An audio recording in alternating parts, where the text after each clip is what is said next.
네, 오른쪽 플러스 이어가도록 하겠습니다. 또 오랜만에 중국 이야기 할 건데요. 항상 중국 이야기하면 이분을 모셔야죠. 오늘 이 시간 키움증권 홍록기 연구위원 함께합니다. 어서 오세요, 위원님. 안녕하세요. 반갑습니다. 네. 중국 쪽 오늘 따끈따끈하게 나온 지표가 그 PMI 하나 나왔더라고요, 장중에. 네. 어떻게 좀 예상치를 또 하회했던데. 뭐 사실은 뭐 PMI 같은 경우 사실은 뭐 중국이 최근 들어서 제조업단에서 이제 PMI 같은 지표들, 그러니까 좀 소프트 지표들이 기대보다는 또 회복 탄력 기준으로 좀 힘을 잃고 있는 건 맞는 것 같습니다. 근데 다만 어쨌든 사실은 저는 현재 기준으로는 소비 중심으로 경기 회복되고 있는 흐름 자체는 맞기 때문에 뭐 아직까지 크게 걱정할 수준은 아니다라고 생각은 하고 있고요.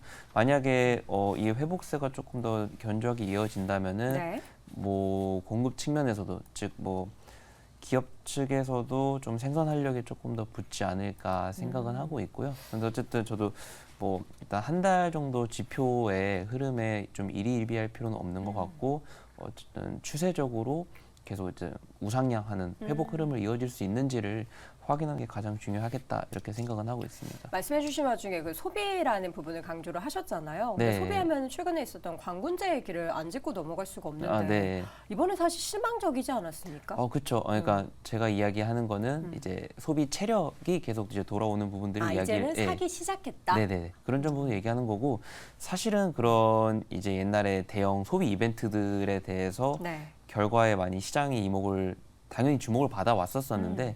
이제 현재 수준에서는 저는 이제 그런 이벤트들이 사실 시사하는 바가 옛날보다는 많이 적어졌다 생각은 하고 있고요. 그래서 뭐 이번 현재 최근에 있었던 지표들이나 이벤트들의 결과들이 좀 실망스러웠던 건 맞지만 어쨌든 저는 8월 정도를 저점으로 중국 경기가 어쨌든 이제 계속 살아나고 있다 생각을 하고 있고 이 흐름은 변함은 없는 것 같다라고 아직까지는 생각을 하고 있습니다. 물론 이 회복의 강도 자체가 시장의 눈높이만큼이 아닌 건 맞는 것 같아요. 그러니까 그런 부분들이 반영이 돼서 중국 증시, 그러니까 시장이 반응을 약하게 하고 있는 것 같은데 다만 뭐 뒤에도 이야기를 드리겠지만 어쨌든 그 경기 회복 구도는 맞고 이게 시장에도 반영되기까지는 아직까지는 조금 더 기다려야 되지 않을까라는 생각은 하고 있습니다. 그 기다림이 올해 내내 있었거든요. 뭐 그렇죠. 빨리 이제 리오프닝 됐으니까 중국아 제발 회복해라 했는데 속도가 굉장히 빠를 줄 알았는데 좀 더뎌서 그 부분이 사실 가장 아쉽고 사실 그리고 이제 기업들의 이익 회복도 보면은 당연히 이제 경기가 빠르게 회복하지 못하다 보니까 이익적인 측면도 우리가 예상하는 것보다는 조금 느리게 지금 회복이 되고 있는 상황인 거죠. 네, 그렇죠. 근데 그 사실은 회복을 했다라고 이제 시장에서 이야기할 때도 보면은 그러니까 YOY 기준으로 여전히 마이너스권이긴 했었었는데 이제 여기 바닥에서 이제 빠르게 치고 올라오고 있기 때문에 뭐 회복이다 조금 이런 이야기들을 이제 심심치 않게 했던 것 같습니다. 근데 어쨌든 YOY 기준으로는 여전히 마이너스에 머물러 있기 때문에 사실 이런 부분들을 한다면 이제 그러니까 뭐 재고라든지 마진 압박이 이제 최악의 국면에서 살아나고 있다라는 뜻이지 뭐 아직까지 뭐 여유 있다라는 뜻은 아니었다라고 조금 생각은 하고 있고요. 근데 그래도 이제 긍정적인 이야기도 드리자면은 이제 11월 달 물가도 이제 발표가 될 텐데 다다음 주일 것 같은데 그 이제 기저효과들을 생각하면은 이제 드디어 처음으로 편안한 그러니까 그러니까 작년 11월에 마이너스였기 때문에 기저효과 기준으로도 좀 편안한 국면이 이제 시작됐다 생각은 하고 있고 근데 물론 YOY 효과뿐만이 아니라 전월 대비 기준으로도 조금 상승세를 이어갈 수 있을지 그러니까 뭐 마진 압박이라든지 재고 압박들이 계속 개선될 수 있는지를 확인을 해야 될 텐데 어쨌든 그래도 11월에는 물가 기준으로는 긍정적이지 않을까 생각은 하고 있고요. 뭐 이제 PMI나 이런 데서 세부 지표들까지 좀 봐야 되겠지만 어쨌든 뭐 아직까지는 긍정적일 수 있다라고 생각은 하고 있습니다. 그러면 우리가 이제 유의미하게 제조업 경기가 이제 확 돌아섰습니다라는 이야기는 내년도에는 좀 들릴 수 있겠네요. 뭐 개인적으로는 사실은 상반기에 조금 기대감이 생기면 내년 상반기? 아니요 올해 상반기. 그러니까 올해 상반기 기대감이 생기면 안 됐던 시기에 기대감이 조금 빠르게 생겨서 기대했군요. 그러니까 뭐 기대감이 나쁘다는 건 아닌데 이제 그 중국이 그러니까 작년까지 해서 3년 동안 안 좋았던 이유들이 있었었는데 그게 해소되지 않은 상황에서 경기 회복 단기 리오프닝만으로 이제 빠르게 될 수가 없는데 이제 시장 이제 주식 가격 기준으로 좀 빠르게 반응을 했다가 실망을 했던 것 같다라는 생각은 하고 있는데 그 정보도 잘못한 거예요. 그 시주석이 뭔가 되게 할 것처럼 네. 해가지고 그래서 기대한 거 아닙니까? 뭐 그렇긴 하죠. 네. 근데 이제 그 앞에 세 개 분기는 조금 그랬다면은 어쨌든 3분기 기준으로는 그래도 이제 그 안 좋았었던 요인들도 많이 해결이 되고 있었었고 그래서 소비 회복도 기대만큼은 아니죠. 어쨌든 이제 회복이 확인되고 있다 보니까 어쨌든 이제 남은 4분기나 이제 내년도를 봤을 때는 게다가 기저까지도 좀 편해지는 국면이기 때문에 그래도 이제 매크로 환경은 더 편안해지지 않을까라고 생각을 하고 있는 겁니다. 네.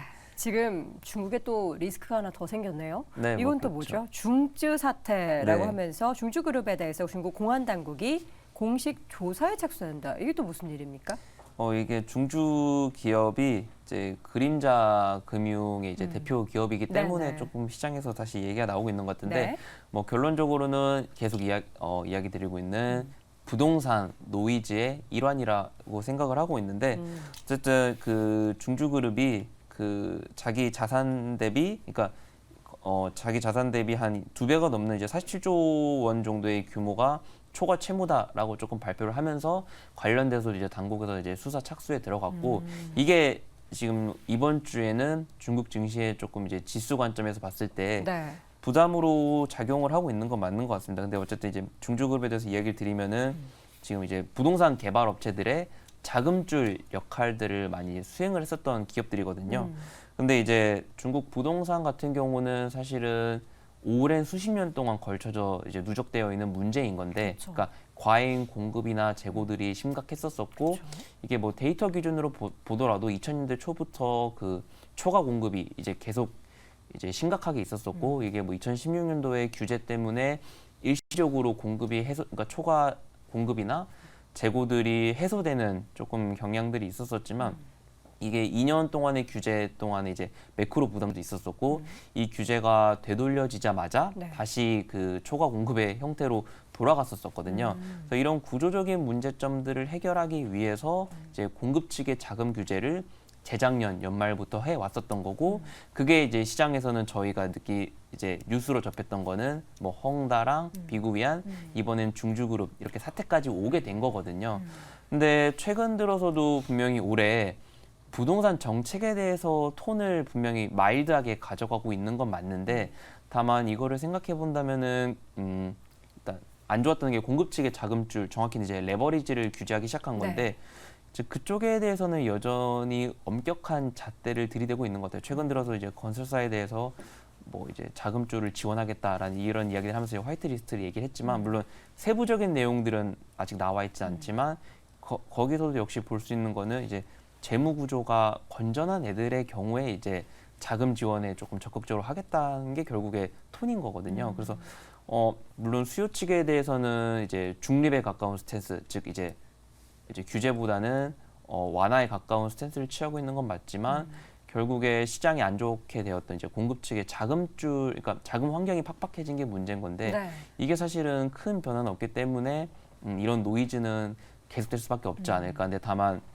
이게 사실은 이런 구조가 오랜 기간 되어 왔던 거기 때문에 사실 이거를 현재 해결하지 않고 계속 다시 되돌려지는 경우에는 더 문제만 커지는 결과이기 때문에 물론 이제 이게 투자자들 입장에서는 분명히 노이즈가 반갑진 않을 거지만 중국의 경기의 큰 흐름을 생각한다면은 뭐 지금 솔직히 피해를 최소화하면서 그러니까 다른 매크로의 피해를 최소화하면서 잡고 있는 방향성에 대해서는 조금 맞는 것 같다라고 조금 이야기를 드릴 수 있을 것 같습니다. 그러면 이거를 뭐 이게 중국의 전체적인 뭐 경기가 흔들리는 것까지 리스크를 생각할 건 아니고 터지는데 계속 관련해서는 계속 뭔가 문제가 생길 건데 이거를 너무 크게 또 인식을 하지는 않고 생각을 해야 될 것 같습니다.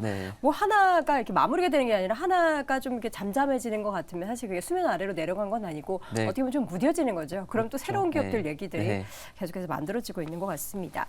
지금 이제 시진핑 주석이 3중 전화에도 연기를 하고 상하이에 가서 경제 회의를 주재했다라고 하는데요. 2020년 이후 첫 방문이라고 합니다. 이게 보니까 경기 부양을 위해서 소비, 금융시장 더 자유화시킬 거라는 기대감도 커지고 있는데 네. 여기 이 부분이 시사하는 바는 뭐라고 보십니까? 물론 이제 상해 도시가 외자 기업들이 많기 때문에 뭐 이런 쪽에서 당연히 긍정적인 기대감이 생기고 있는 건 맞는 네. 것 같은데요. 근데 어쨌든 이제 경기 흐름을 봤을 때 사실은 뭐 지금 경제 정책이 너무 급하다라기보다는 그러니까 지금 사실 삼중전해가 매우 중요하거든요. 그러니까 사실은 1중전에 2중전에는 조금 인사와 관련된 회의들이라면은 이제 3중전에 같은 경우에는 그 5년 지도부의 그 세부적인 경제 정책 방향성을 정해주는 뭐 경제뿐만이 아니라 뭐 대외 정책들까지 포함해서 세부적인 정책 밑그림들을 볼 수 있는 시기인 건데 이거를 연기하고 상해를 간 거잖아요.